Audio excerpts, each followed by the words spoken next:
Welcome to Save As Ability, a podcast to educate and inform you about disability employment issues. My name is David D'Arcangelo, and I'm your disability policy expert. Hey everybody, welcome back for another episode of Save As Ability. What is disability? That's what we're talking about today. This is coming from viewers, really, and people who have been searching YouTube for this. So we're going to answer what is disability today.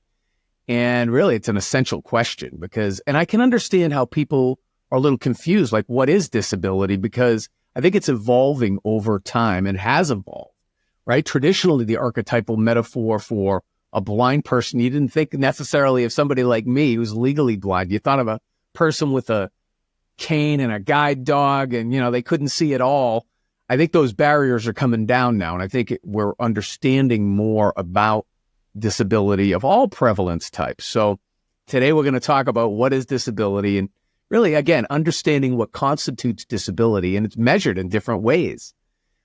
So why are we doing this? Well, we're doing this because we want to be able to create effective policies that work for people with disabilities, that work for Americans and individuals with disabilities so we can support them and really provide them access to opportunity. That's what we're trying to do. Our goal at Save As Ability is very clear. We're here to improve the human condition.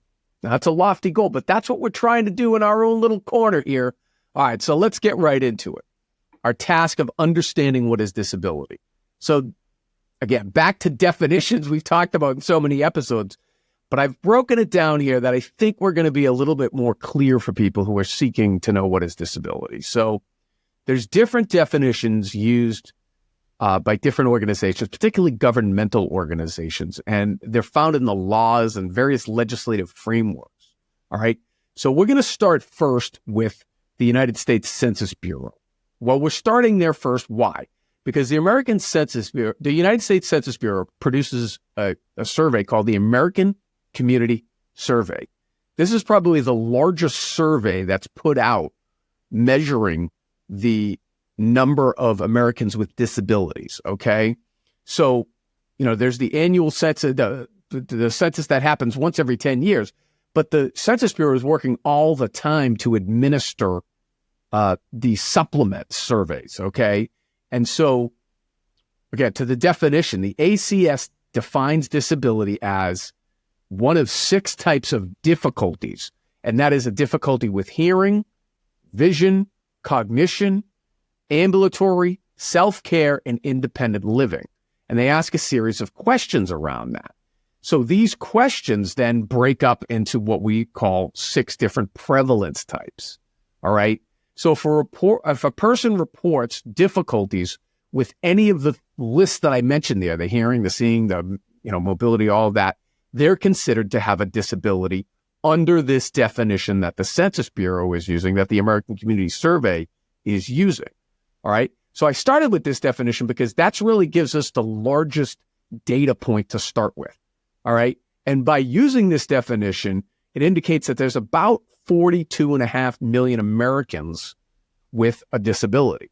That's approximately 13% of the population of all Americans have a disability. All right. So there are other surveys, though. So there are other ways to define, and something put out by the Census Bureau themselves. Again, they administer what's called the Survey of Income and Program Participation, or the SIP. Okay. Now, this takes a slightly different approach than the ACS. The SIP defines disability based on the presence of specific impairments and the degree to which these impairments limit activities. So it's slightly different. And this includes things like sensory, physical, mental, emotional impairments. And the surveys conducted by in-person interviews, which is different than the administration of the ACS. So now you say, well, wait a minute, what is disability? Again, we're back to that. The amount of the ACS we indicated was 42 something million, 13% approximately. But the estimate of people with disabilities by the SIP is substantially smaller. That comes in at around 28.8 million. So we see that now how we're measuring it, how we're defining it, is really then going to produce you different data. That's how many people are going to be considered people with disabilities under that rubric, under that metric. All right. So next, there's another one called the Behavioral Risk Factor Surveillance System. This is put out by the CDC, the Centers for Disease Control. This is more of like almost like a public health type of approach. This system defines disability as having activity limitations due to physical, mental, or emotional problems, or having health problems that require the use of special equipment such as a cane, wheelchair, special bed, or special telephone. So again, this survey administered by the CDC takes more of a public health approach, and because of the activity limitation prerogatives of the survey, the estimates for people with disabilities are substantially higher than other surveys. So their documentation indicates that there could be as many as 61 million Americans with disabilities, again, by using their specific definition with their methodologies, with their survey administration and all that, the way it's reported up through local departments to state and, all of that. So we see that there are various, very varying numbers of people with disabilities depending upon the type of the survey. All right. Then we look at really, to me, one of the larger definitions of disabilities, and that's the ADA, the Americans with Disabilities Act. That has the three-pronged definition. It's probably the most well-known definition at this point.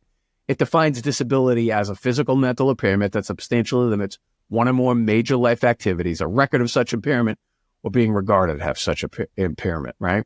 So similar to that is the Rehab Act of 1973, and that is defining disability as a physical or mental impairment that substantially limits one or more major life activities. This laid the groundwork for the ADA definition, all right? Now, looking at those two numbers are closer to the ACS number, but the estimates of how many people are, quote unquote, covered by these definitions are going to be different and slightly different estimates, right? All right. And then finally, let's talk about one that's more of like an accounting of it, not necessarily like a survey. And this is like program data that we're using here, and that's from the Social Security Administration. So SSA has a much more stringent definition of disability. The SSA defines disability as the inability to engage in any substantial gainful activity due to a medically determinable physical or mental impairment that can be expected to result in death, or that has lasted or can be expected to last for at least 12 months. So you can see now that this data indicates many less people with disabilities. The estimate here is around 10 million Americans receiving these disability benefits through SSA. So you see a very wide range here. We have 10 million, we have 61 million, and then the ACS is at 43 million or something like that. So again, depending upon how you define it, what is disability is by these various definitions. This is why we talk about it so much on this program, because depending upon the program, depending upon the law and the definition of disability is really going to depend upon, who we're talking about and what is disability for each individual. All right. So we know that there's variations through all these definitions, but there are common data points that emerge. And this includes things like physical impairments, physical limitations, mental or cognitive impairments or limitations, the impact on daily activities or major life activities, use of special equipment or assistance, and the long-term and chronic nature of the impairment or the limitation. So these are kind of like the common denominator concepts of disability. And again, depending upon how specific and the particular program that you qualify or don't qualify under, right, that's going to really mean what disability is for that person. And it's going to be unique for all Americans because you may qualify for one program, but not the other. That doesn't mean you're not necessarily a person with a disability. We've talked about it. One of the reasons why the ADA definition is so broad is to ensure that we're protecting people with disabilities from discrimination. At least that's the goal. So disability is multifaceted. We know that it's a spectrum. We care about all of our people with disabilities here, and we don't want anybody to be discriminated against. And that's why we have things like the ADA, which is so good. So, by understanding these definitions, we can make improvements. We try to do that here. That's what we're advocating for. We're trying to promote access to opportunities here for people with disabilities. And we can do it. There is no one-size-fits-all approach. There's no exhaustive list of disabilities. We know that. So it's complex, but there are some common denominators here, as we've talked about. So again, this came in from various people asking questions. I appreciate that. The channel's growing. We want to keep great content flowing for you. So please like, subscribe, share, comment. We'll get back to you. I'm fired up as usual. It's David Darkangelo, another episode of Save Visibility. We'll see you next time. I hope you have a great day. For more information about disability employment issues, please visit our website, disabilityemploymentsolutions.com. The Save As Ability podcast is available on Apple Podcasts, Spotify, our YouTube channel at Disability Policy Expert, or wherever you stream your podcasts. Subscribe, stream, rate, and review our shows. Your ratings and reviews help our show reach new audiences. Produced by Pod Pro Entertainment. Save As Ability lives within a network of podcasts located at podproentertainment.com. #TheNewRadio. Again, my name is David Darkangelo, and I'm your disability policy expert.